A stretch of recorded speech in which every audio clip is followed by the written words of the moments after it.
everyone, welcome back to my channel. This is high protein chicken pesto pasta.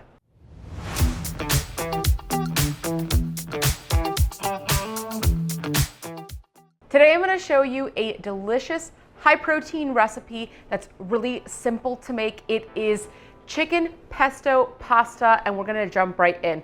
Now, while we're prepping our chicken and the other ingredients, we're going to boil our high protein pasta. And I've showed this on my channel before, and I'm totally not sponsored by this brand, but I absolutely love this high protein pasta.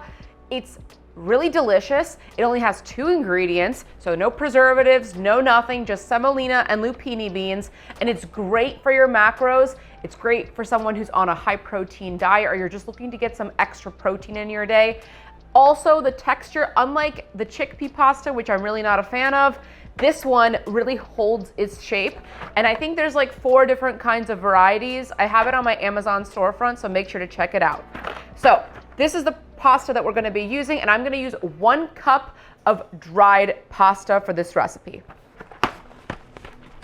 I just have my water boiling behind me, so I'm going to cook it while we're prepping everything else. For the chicken, I'm going to be using 1 chicken breast. Now this one's a little bit large, so I am going to cut it in half. So I'm just going to butterfly it so I get 2 thin slices. You can also just buy it thinly sliced at the grocery store already done.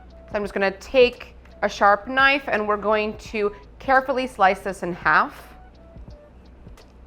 I'm now going to season the chicken breast, so I'm going to do some olive oil. I'm just going to spray it, and we're going to do salt, smoked paprika or hot paprika, some black pepper, a little bit of garlic powder, and some dried parsley, and then do the same thing on the second side. So I just kind of pat it down like this. I'm going to flip it over and do the same thing on the second side. And I'm going to kind of press it into the chicken, and we're just going to let this rest for about 5 to 10 minutes just to let it absorb the flavor. Next, I'm going to chop half of a yellow onion. Now this is a Vidalia onion or a Spanish onion. It's a little bit sweeter than a traditional yellow onion, and I use it all the time on this channel. You guys already know it's my favorite kind of onion. I think it just adds the best flavor to whatever dish that you're making. So I'm just going to slice down lengthwise.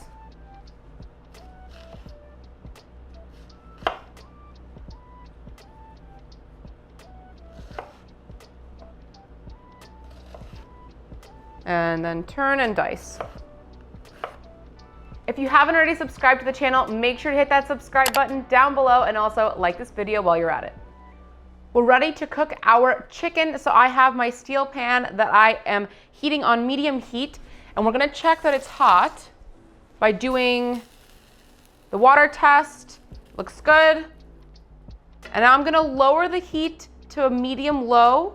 We're gonna let it cool down for about 15 seconds so that it can kind of not be like super, super hot, because we're gonna be using olive oil, and olive oil doesn't have a very high heat point, so you wanna be careful so it doesn't smoke too much before you cook your chicken. So now that it's cooled down slightly, I'm gonna add my olive oil.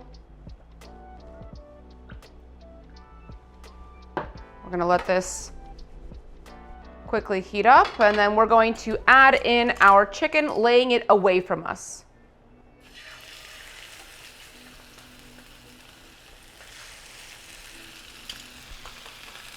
We're gonna let this cook for 1 minute on the first side.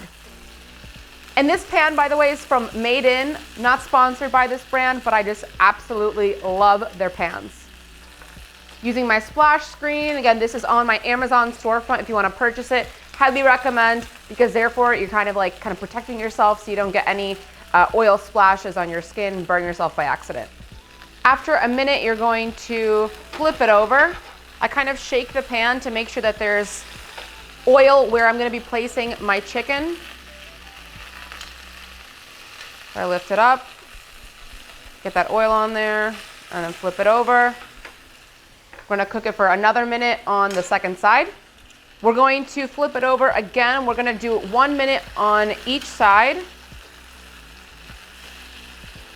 to kind of get that nice sear on the outside.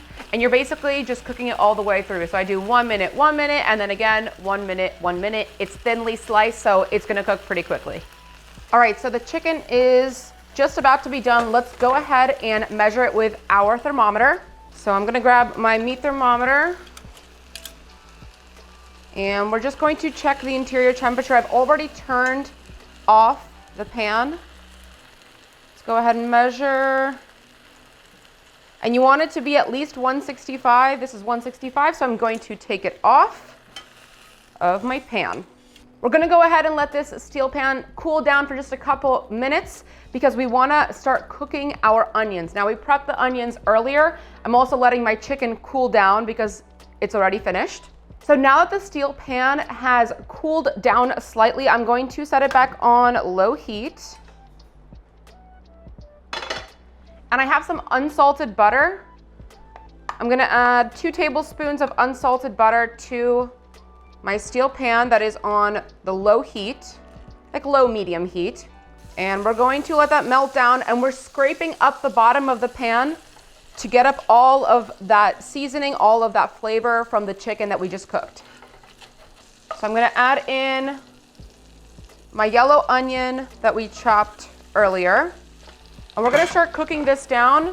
We're gonna saute this for about a minute to start until it gets translucent.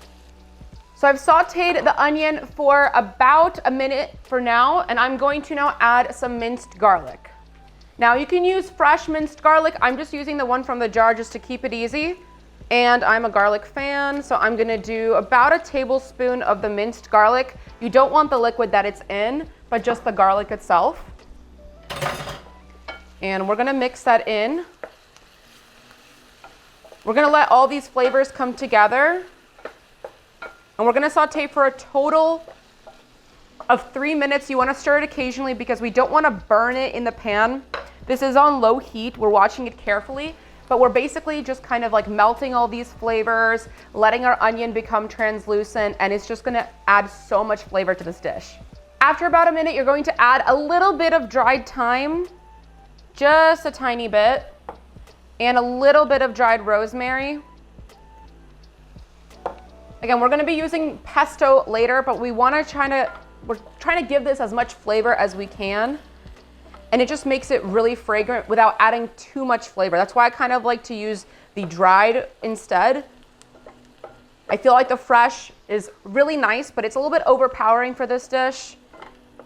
And you don't want to overpower that pesto flavor. I'm gonna lower the heat again. It's gonna be on very, very low. Again, we're not trying to burn the onion or the garlic. We're ready to now add our pesto. So I'm keeping it simple. I have some store-bought pesto, and I'm gonna add 3 to 4 tablespoons. You can make it fresh as well. Really, either one will do. And we're gonna mix that in with our onions and our garlic. Make sure that it's on a very low heat. You don't want to overcook it too much.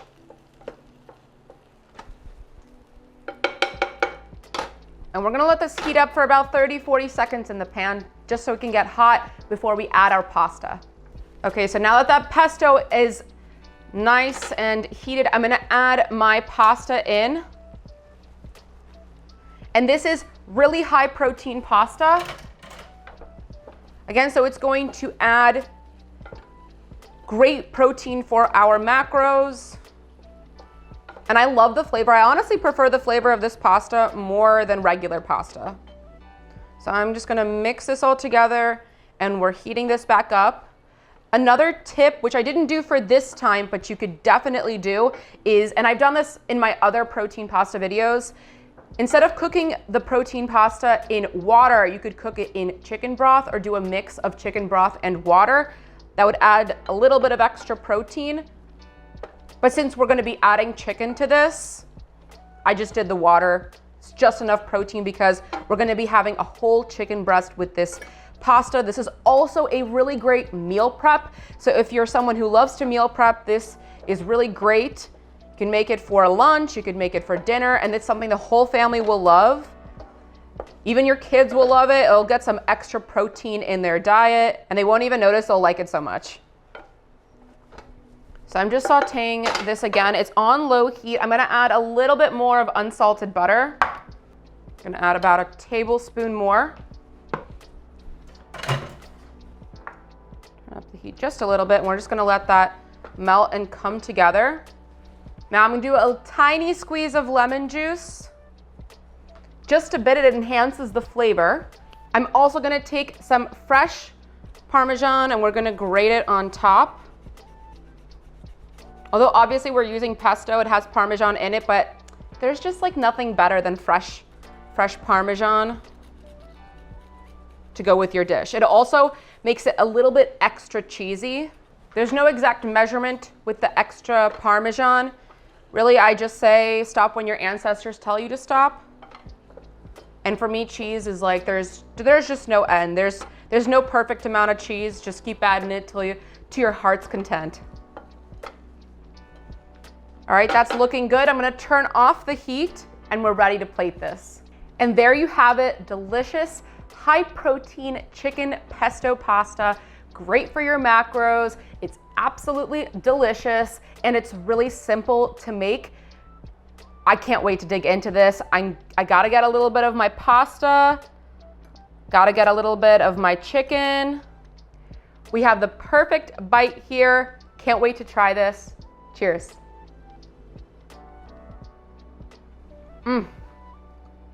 That is absolutely delicious. It's super flavorful. It's so simple to make. Again, it's really high in protein. I'll include the macros in the description below. If you enjoyed this video, make sure to hit that like button and subscribe to my channel. Also hit that notification bell to never miss a tasty upload. Till next time.